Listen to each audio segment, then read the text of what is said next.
বাংলাদেশের ভিতরে ভূমিকম্প হয়েছিল। সেই ভূমিকম্পের ভিতরে অনেক মানুষ মারাও গেছে, আর এবং অনেক মানুষ মেডিকেলে ভর্তিও আছে। কিয়ামতের পূর্বের আলামত, বাংলাদেশ থেকে একটা আলামত শুরু হয়ে গেছে। টাইটানিক যে প্লেট আছে মাটির নিচে, জমিনের নিচে, ওই প্লেট একটার পর একটা সরে যাইতে আছে। আর ওই প্লেট সরে যাওয়ার কারণে পৃথিবীর ভিতরে ভূমিকম্প হয়ে থাকে। সেভাবে কি ঢাকার বাংলাদেশের টাইটানিক প্লেটও কি সরে যাইতে আছে? সত্যি শুনছেন?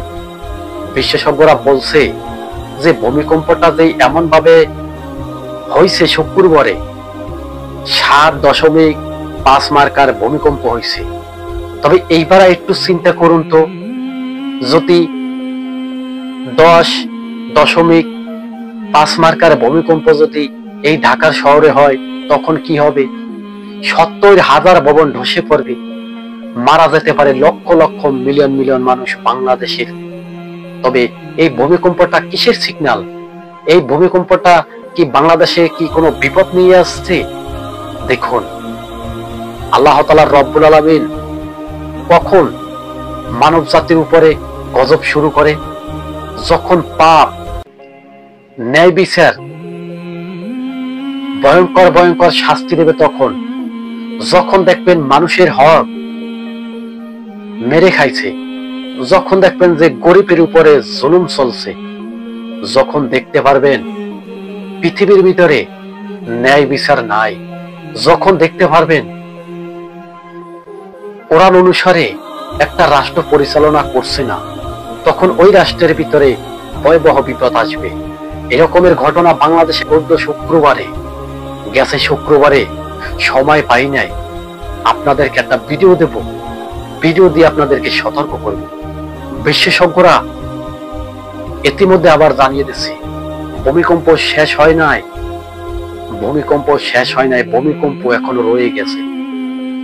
ঢাকার ভিতরে যে ভূমিকম্পটা শুক্রবারে হয়েছে ওটি সাধারণ একটা নমুনা।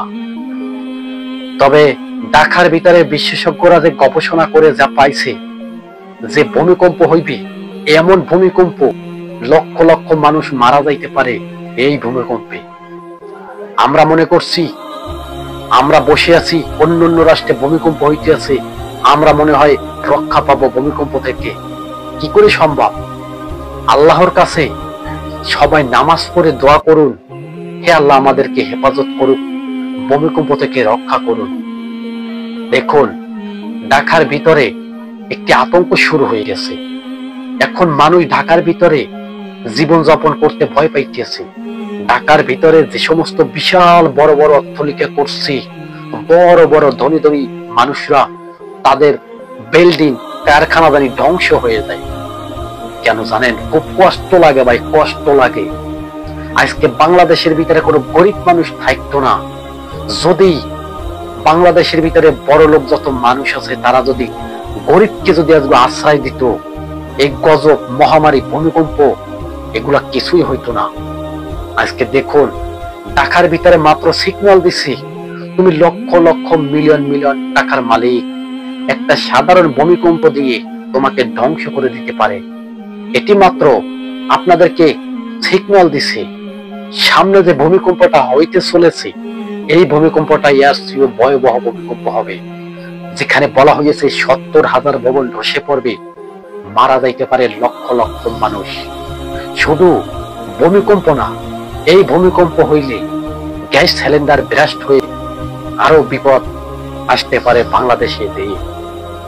শুধু গ্যাস না, যত মানুষ রান্না বান্না করছে, যাদের যত গ্যাসের লাইন আছে, বিশেষজ্ঞরা বলছে যখন এই ভূমিকম্পটা হবে, যদি ভূমিকম্পটা 9.5 মার্কার ভূমিকম্প হয়ে যায়, যখন এই বিল্ডিং ধসে পড়বে, যখন গ্যাসের পাইপ ব্লাস্ট হয়ে যাবে, তখন ওইখান থেকে পারমাণবিক অস্ত্রের মতো ভূমিষ্ঠ হয়ে যাবে।